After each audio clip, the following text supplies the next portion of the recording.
वहां जाकर प्रसन्नता युक्त कोई केदारेश्वर का पूजन करके वहां का जल, वहां पर कोई गौरी कुंड है।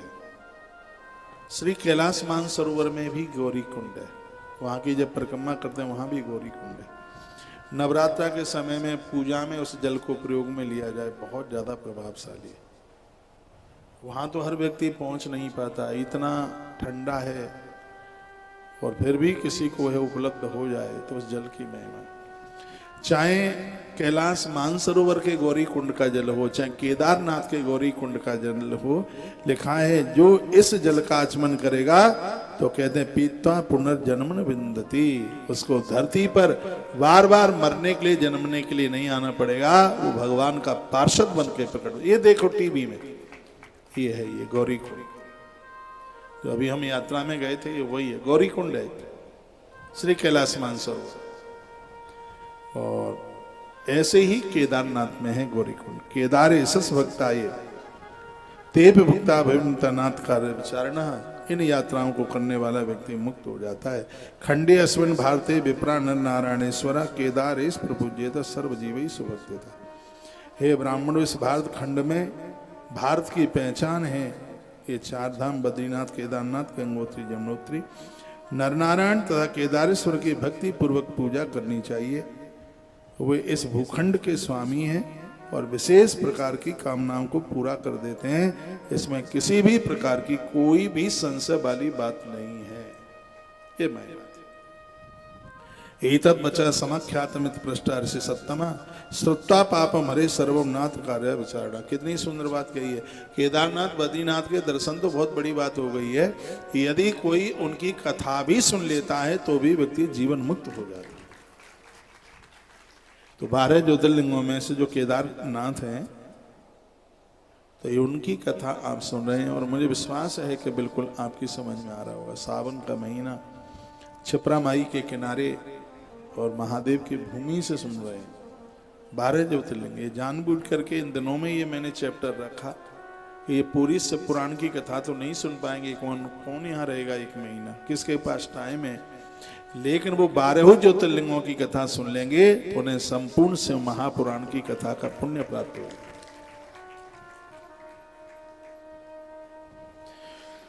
इसलिए कथा आपको सुनाई जा रही है। आइए, अगला शिवलिंग है जिसका नाम है भीमा शंकर।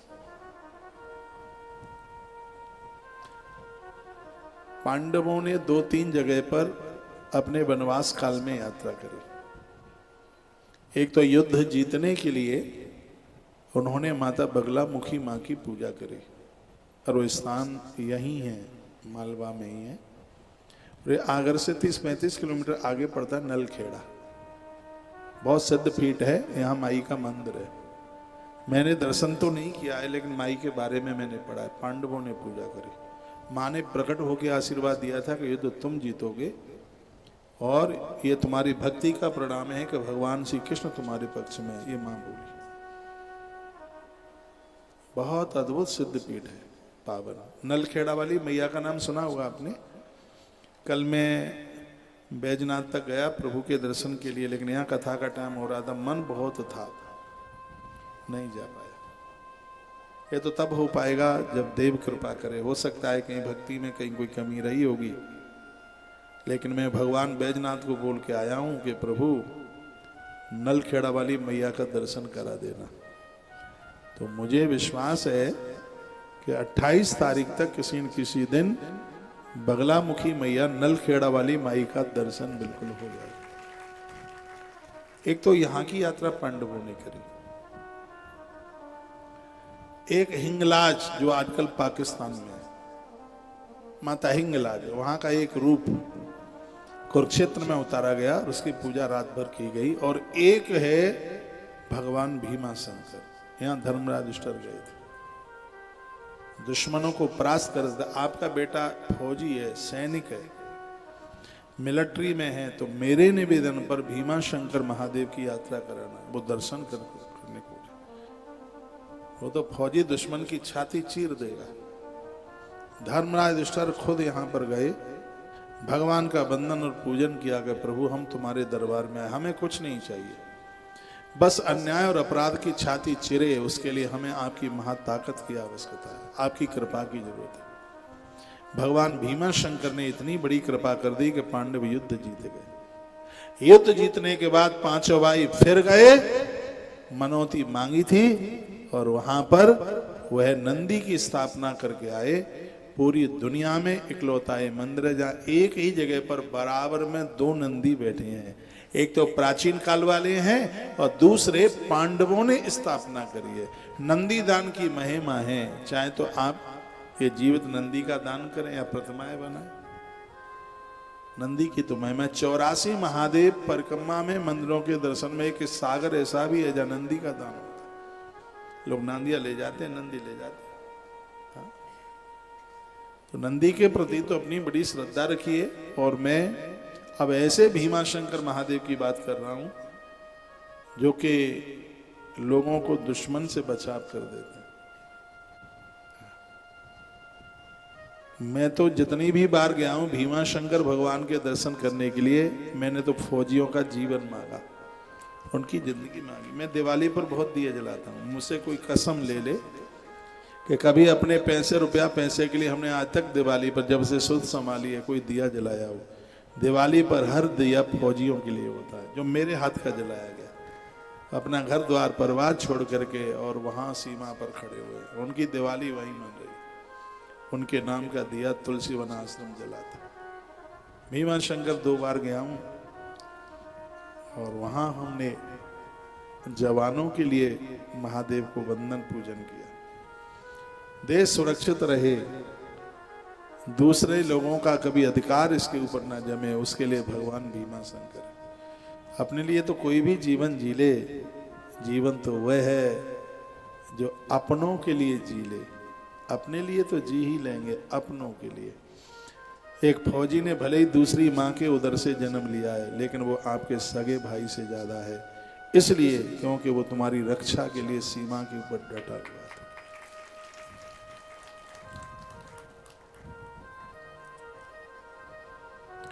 तो मैं भगवान भीमा शंकर की बात कर रहा हूं। ये कैसे प्रकट हुए? 12 ज्योतिर्लिंगों में से एक बड़ा अद्भुत है ये। मुंबई और पूना से यहाँ का रास्ता जाता है। आप बॉम्बे जाएं तो वहाँ से भी यहाँ का रास्ता निकलता है, और आप पुणे जाएं पूना तो वहाँ से भी यहाँ का रास्ता निकलता है। पूना से लगभग 6 घंटे का रास्ता है और बम्बई से सुबह चल करके शाम तक पहुँच पाते हैं। मैं दोनों जगह से गया हूँ, इसलिए मुझे पता है।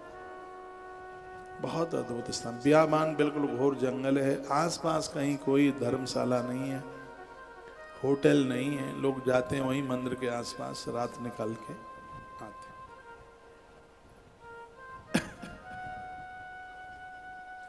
जगह बहुत अद्भुत है। भगवान भीमा शंकर कैसे प्रकट हुए सुन लीजिए। अतः परम प्रवक्ष्यामि महात्म्यम भीम शंकरम। पहले तो ये बताइए, आज हम ये तो पूछ ही नहीं पाए आपको, क्या हमारी भाषा आपकी समझ में आ रही है? आप बोर तो नहीं हो रहे हैं? बहुत लोग तो भूखे बैठे हैं, तो शाम की पंगत जल्दी शुरू हो जाएगी, चिंता ही ना करना, ठीक है। अतः परम प्रवक्ष्यामि महात्म्यम भीम शंकरम यस्य श्रवण मात्रेण सर्वाभिष्टम लवेंद्र। इस कथा को सुनने मात्र से अभिष्ट हो जाता है, भला हो जाता है, अच्छा हो जाता है। ऐसे भगवान भीमा शंकर है। काम रूपा विदे देशे शंकरो लोक काम्या अवतीर्ण स्वयं साक्षात कल्याण सुखवान। काम रूपक नाम के देश में, ये बंबई पूना ये सब काम रूप, यानी यहाँ लोग धन प्राप्ति के लिए जाते हैं। यहाँ सबसे ज्यादा, भारत में सबसे ज्यादा यदि कहीं पैसा है तो इसी इलाके में, इसी क्षेत्र में, मुंबई पूना, ये पूरा एरिया है। इसलिए ग्रंथ में इसका नाम है कामक क्षेत्र। अपनी जरूरतों को पूरा करने के लिए जहां भंडार भरे हैं धन के, ये वो एरिया। इसलिए इस ग्रंथ में इसको कामक क्षेत्र का, काम रूपा विदित देश है, काम रूप देश है, क्षेत्र है।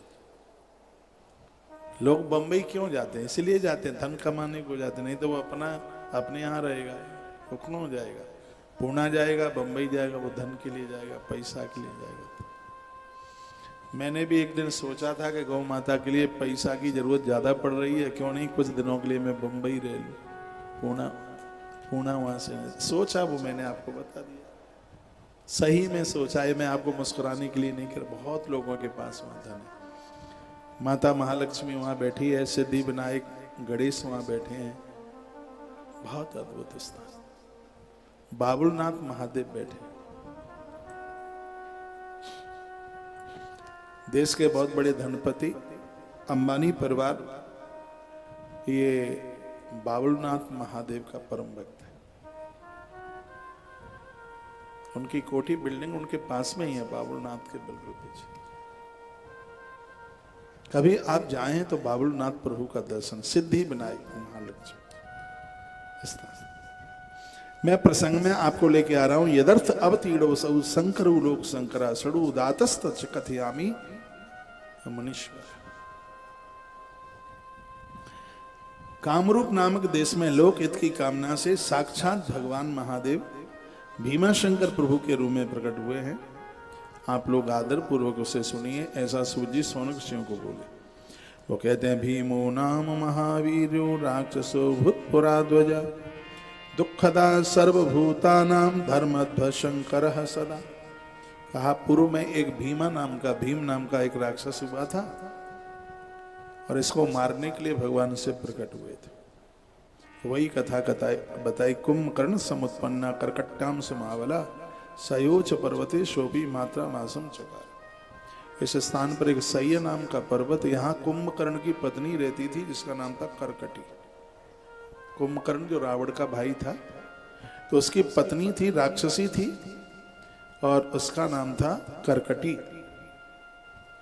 तो कुंभकर्ण और करकटी के माध्यम से एक बच्चा पैदा हुआ। बहुत बड़ा महाबली था, बहुत बड़ा वीर था। उसका नाम भीम नाम रखा गया।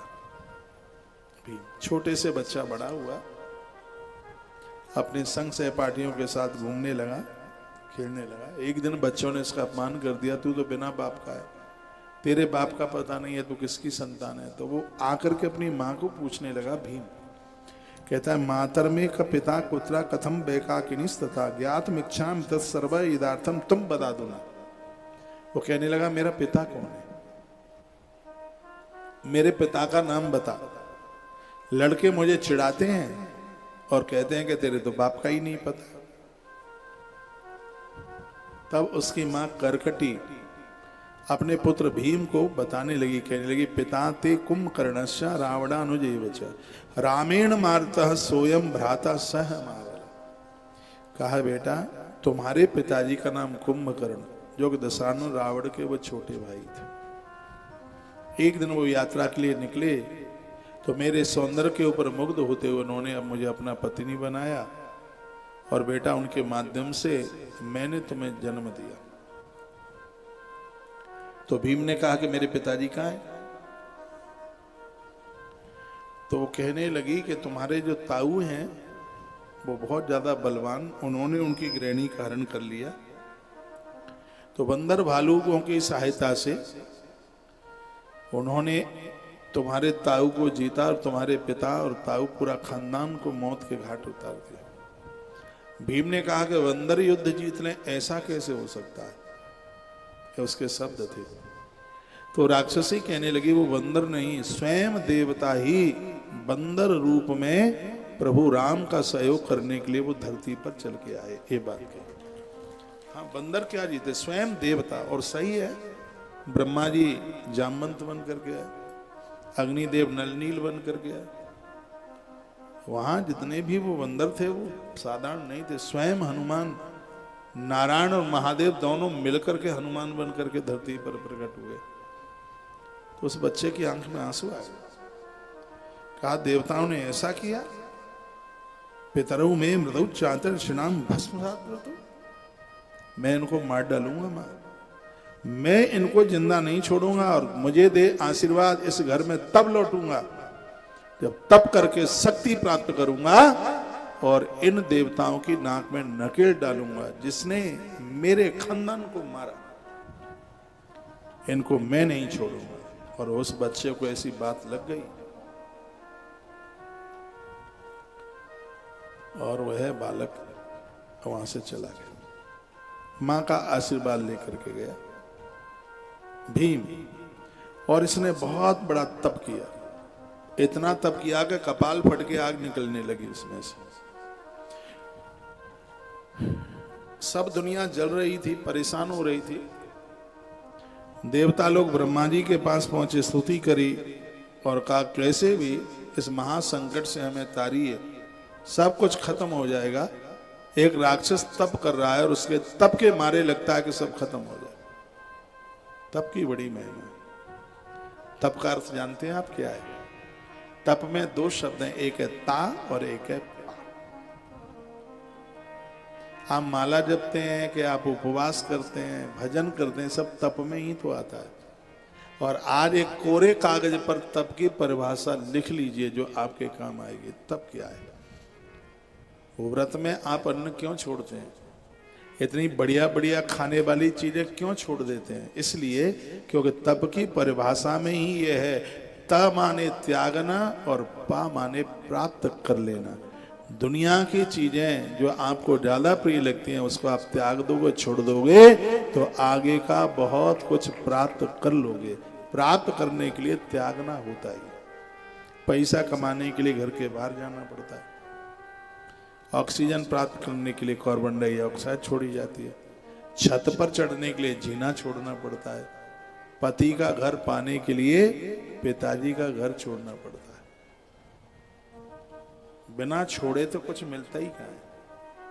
तो याद में रहे, ता का मतलब है त्याग और पा का मतलब है प्राप्त करना। आपके जीवन में त्याग होगा और ना मिले ऐसा कभी नहीं होगा। आप त्यागोगे तो आप पाओगे।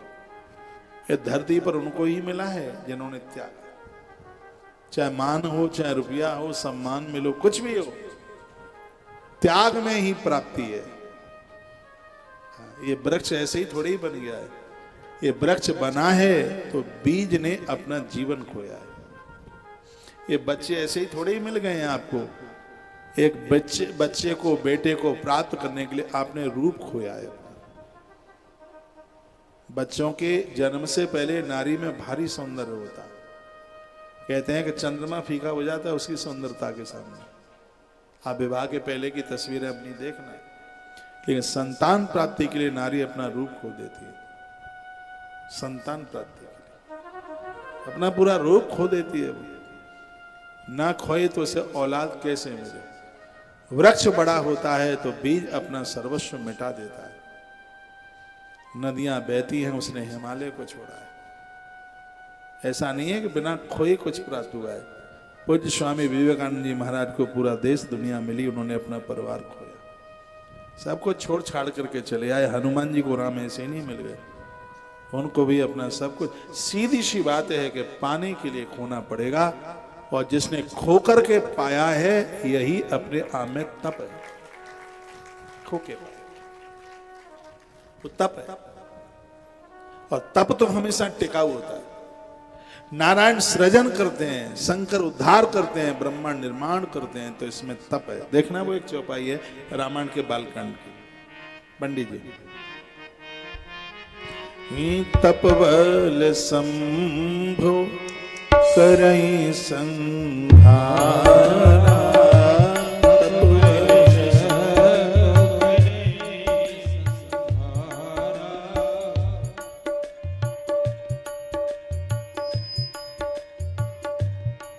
तपबल संभो करई संहारा, तपबल से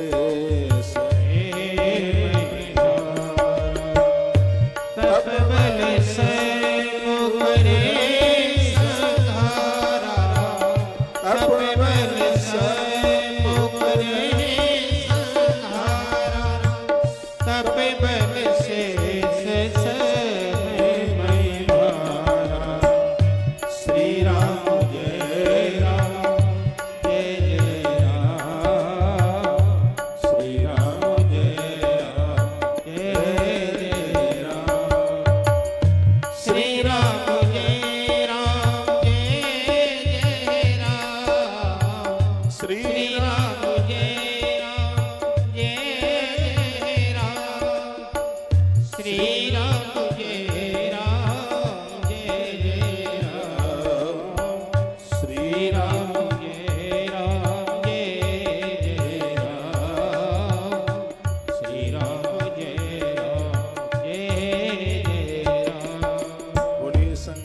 भगवान की।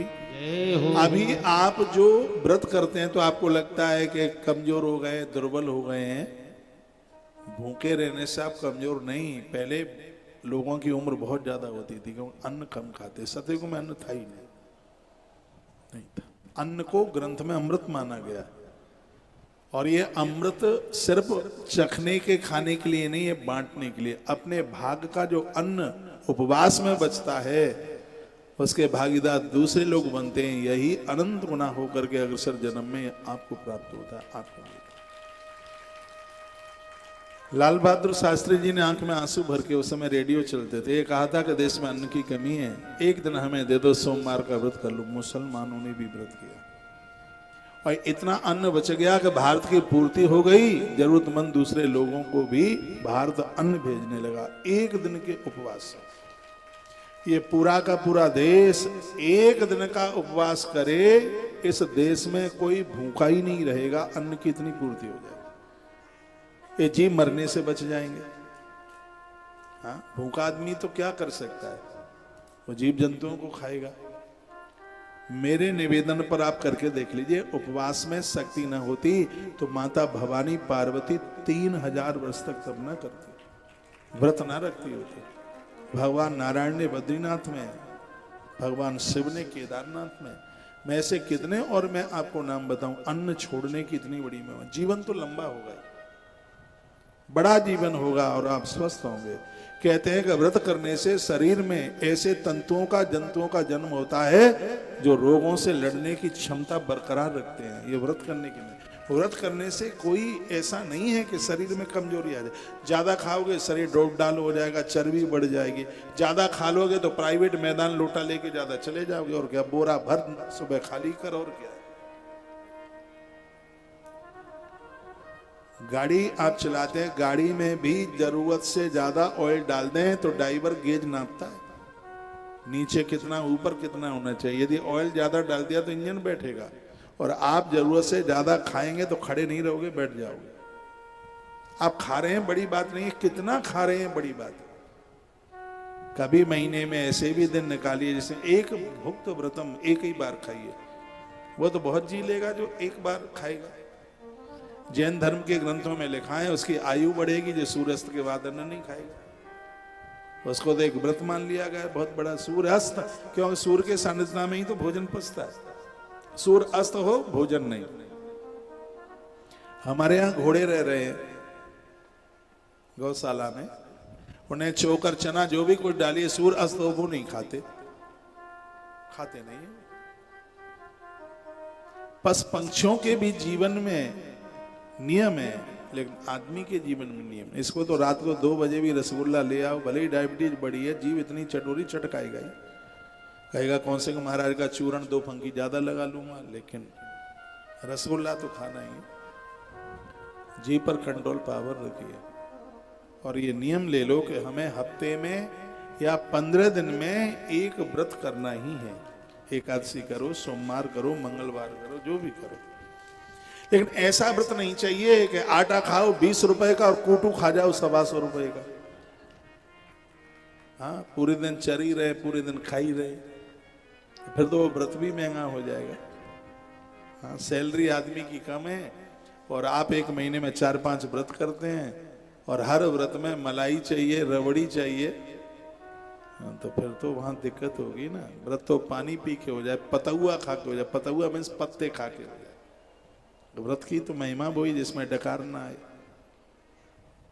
तो परसों सावन है, वो परसों वो है सोमवार है सावन का 3रा, और 23 साल के बाद आया है। यदि भूख झेल लें, भगवान को ना कोसें, तो परसों का व्रत कर लेना सावन का। आपने, आपके भाग्य का इतना अन्न बच जाएगा और वह जरूरतमंद लोगों के काम आएगा। और आपके हिस्से की चीज किसी दूसरे के काम में आ जाए, इसी परिभाषा का नाम तप है। तब खाली माला पकड़ने का नाम नहीं है, खाली तप। आपकी चीज, आपकी वस्तु औरों के भी काम आ रही है। ता माने त्यागो, पा माने पाओ। त्यागोगे तो प्राप्त करोगे, सीधी सी बात। यही तब आ रहा है समझ में, ये बात है। इससे तो बहुत ताकत मिलती है, बहुत पावर मिलता है। तो उस भीम ने, कुंभकर्ण का लड़का था, उसने तपस्या करी तो विधाता ब्रह्मा उसके ऊपर प्रसन्न हो गए और कहने लगे प्रसन्नोस्मि ब्रह्मब्रूहि यत्ते मनस वर्तते इत सत्ता विधे वाक्य राक्षसो ही सा। ब्रह्मा जी ने कहा हम तुम्हारे ऊपर बड़े प्रसन्न हैं। राक्षस देवता मनुष्य कोई भी हो जो तप करता है, देवता उसके ऊपर प्रसन्न होता है। लेकिन तप करके ताकत प्राप्त करके बुद्धिमानी ये है कि आप प्रकृति से मांग क्या रहे हैं। जिसने अच्छा मांगा उसे देवता कहा गया, जिसको मांगना नहीं आया उसे राक्षस कहा गया, उसे दैत्य कहा गया। इस संसार में सब कुछ है। मंदिर में जब हम जाते हैं तो देवता भी बन जाते हैं और मंदिर में जाते तो हम राक्षस भी बन जाते हैं। मंदिर में जाकर के हाथ जोड़ करके कहें कि हे महादेव कृपा कर दो, पड़ोसी की आंख फूट जाए, तो हम राक्षस हैं। वो मंदिर में जाके कहते हैं सर्वे भवन्तु सुखिनः, भगवान सबको सुखी रखना, सर्वे संतु निरामया, सबको आरोग्यता देना, तो आप ही तो देवता हैं। फिर लोगों को मांगना ही नहीं आता। ये बहुत बड़ी बुद्धिमानी है। हमें मांगना क्या, ये कथा यही कहती है यदि तुम मांगना सीख गए तो तुम ध्रुव बन जाओगे, प्रहलाद बन जाओगे, और मांगना नहीं आया तो वो रावण और कुंभकर्ण बन जाएंगे। परमात्मा तो सबको देने को बोलता है। भगवान किसको, सूर्य भगवान को मांगने को कहा भगवान ने, तो रावण को भी तो मांगने को कहा, विभीषण को मांगने को कहा। विभीषण होशियार निकले, वो तो मांग लिए, उन्होंने तो भगवान के चरणों की सेवा मांग ली। आज भी जिंदे हैं विभीषण, सप्त चिरंजीवों में नाम आता है। लेकिन जिसका इतना बाहुल्य था उसको जड़ मूल से खत्म कर दिया, वो मांगना ही नहीं पाया। वो कहता कि हम कभी मरे नहीं। मांग तो ये होनी चाहिए कि भगवान सत्कर्म करूं, अच्छा काम करूं और इतने बढ़िया काम करूं कि मरने के बाद भी मैं जिंदा बना रहूं। रावण को ये मांगना चाहिए था, लेकिन वो मांगते हम काऊ के मरे न मारे। रावण को छोड़िए, हम अपनी आप की बात करते हैं। आप महाकाल जाएंगे, हर सिद्धि माता जाएंगे, ऐसी चीजें नहीं मांगना जिसमें दूसरों का अकल्याण है। ऐसी चीजें मांगना जिसमें दूसरों का भला है, वो मांगना। कुटुंब, खानदान, परिवार, देश, धरती के लिए, सबके लिए आप मांगना। भगवान को कहना प्रभु सबका कल्याण करना, सबको निरोगी रखना, ये मांगना। राक्षसों ने, निशाचरों ने तो अपने लिए मांगा। थोड़ा सा टाइम में आपका और लूंगा। जो मुझे बात टेलीविजन पर सुन पा रहे हैं वो तो हाथ में जल ले लें। हरियाली तीज है और गौ माता की फिर एक जमीन की रजिस्ट्री होने वाली यहाँ के जाते ही। और आपसे जो बने, एक गैया मैया हजारों वर्षों तक आनंद मनाएगी। सहयोग राशि कितनी है? 5100 रुपये का सहयोग है बस, उसको जमीन हो जाएगी। ये अक्षय पुण्य कहते हैं इसे। जिसमें पुण्य कम न हो तो धरती का दान ऐसे अक्षय पुण्य। अक्षय की मैं एक दिन परिभाषा बता चुका हूँ। तो जिसमें पुण्य कभी क्षीण न हो, कम न हो। मानसिक संकल्प कर लेना, यहाँ हो तो यहाँ जमा कर देना, नहीं तो मन में सोच लेना, घर जा करके पूरा कर देना। 2026 की ये हरियाली तीज कभी नहीं आएगी अब। और उन दिव्य दानों में, 12 दानों में धरती का दान, धरती के दान की महिमा ना होती तो वली ने यह दान करके आज भी भगवान को अपने दरवाजे का चौकीदार बना दिया। 4 महीना भगवान वहां रहते। जो भूमि का दान करे भगवान उसकी देहली के चौकीदार बन जाते। और ज्यादा व्यवस्था है तो 108 फीट जमीन के लिए 11,000 रुपए का सहयोग है, जिसमें गैया का बच्चा और उसको भूसा चोकर रखने के लिए पूरी जगह 11,000 रुपए का उसमें सहयोग है। और ज़्यादा कर सकते हैं तो और ज़्यादा भी आप कर सकते हैं, कम कर सकते हैं, जो बने वो कर सकते हैं। मैं संकल्प कर रहा हूँ थोड़ा सा, एक मेरा भी सहयोग। मेरे पास कहाँ से आता है? मत्था टेक के जो दे जाते हो बस वो लगाते रहते हैं। अपनी तो भैया कोई कमाई ऐसी है नहीं, हम तो बिल्कुल फालतू निठुल्ले हैं। हाँ, बस भगवान ने ये कृपा कर दी है कि अपने चरणों में जगह दे दी है। ना कोई कमाई है, ना धमाई, और ना कमाई चाहते। आप दे जाते हैं, उसको धर्म कर्म सदकर्म में लगा देते हैं।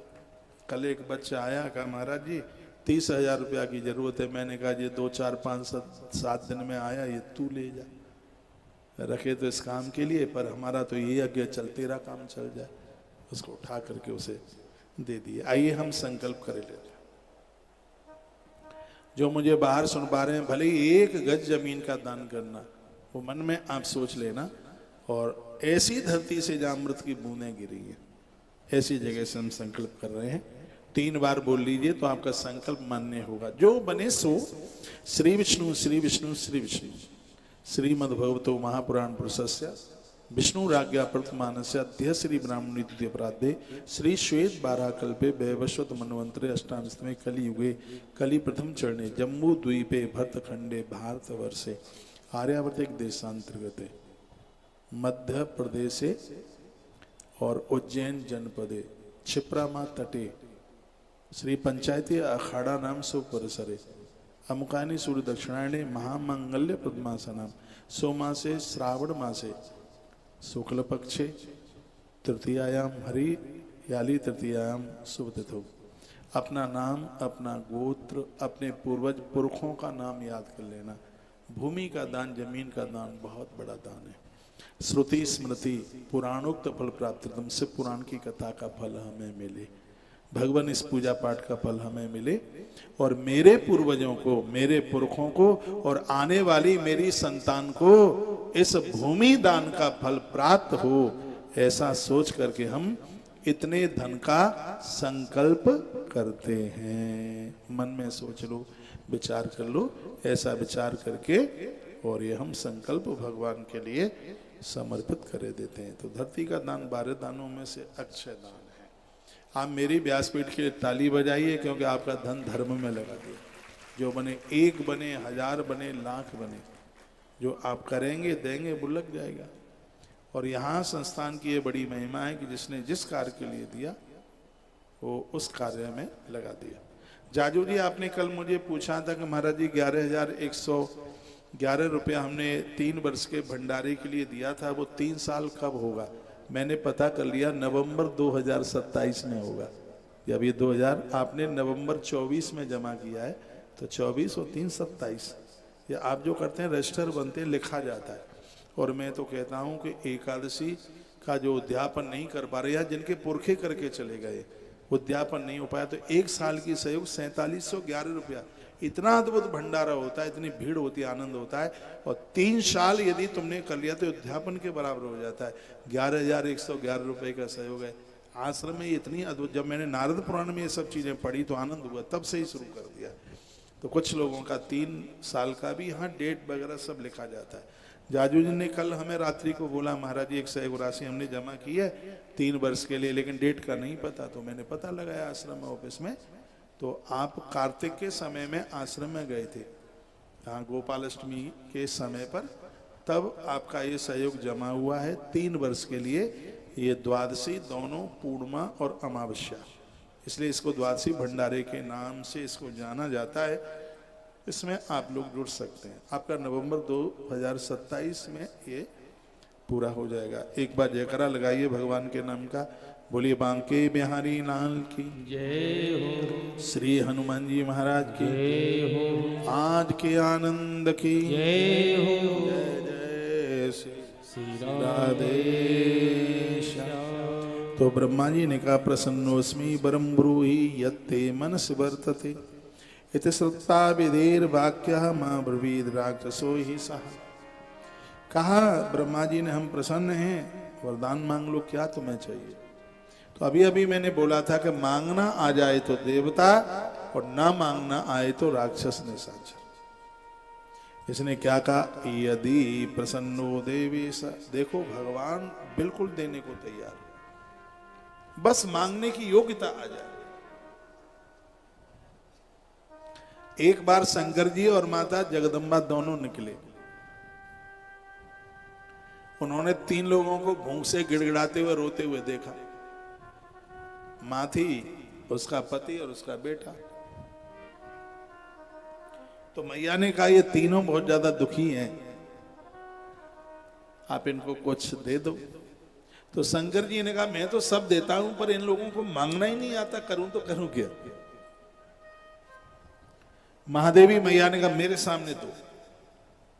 तो शंकर जी ने कहा, देख मैं गया देने को और इनको मांगना ही नहीं आएगा। नहीं आएगा तो भोलेनाथ पहुंचे, कहा क्या दिक्कत है? कहा परेशान है, रहने को जगह नहीं, खाने को टुकड़ा नहीं, पहनने को चितड़ा नहीं। शंकर जी ने कहा हम देने को आए हैं, मांगो। तो तीनों एक दूसरे का मुंह देखने लगे। तो किसी ने कहा ये घरवाली मांगेगी, किसी ने कहा पति, उसने कहा पति मांगेगा। दोनों ने कहा नहीं, हमारा बच्चा छोटा है, ये मांगेगा। और आखिर में निर्णय हुआ कि उस पुरुष की पत्नी का नंबर आया, कहा तू ही मांग ले, क्या चाहिए। तो उसने कहा कि आप दे देंगे? हाँ बिल्कुल दे देंगे। तो मुझे ये दे दो कि दुनिया में मुझसे सुंदर नारी कोई दूसरी ना हो। शंकर जी ने कहा दे दिया। तो वो तो इतनी सुंदर बन गई कि पूछो ही ना। इतने में एक राजा घोड़े पर बैठ के निकला, तो उसने तो ऐसी सुंदर स्त्री पहले देखी नहीं।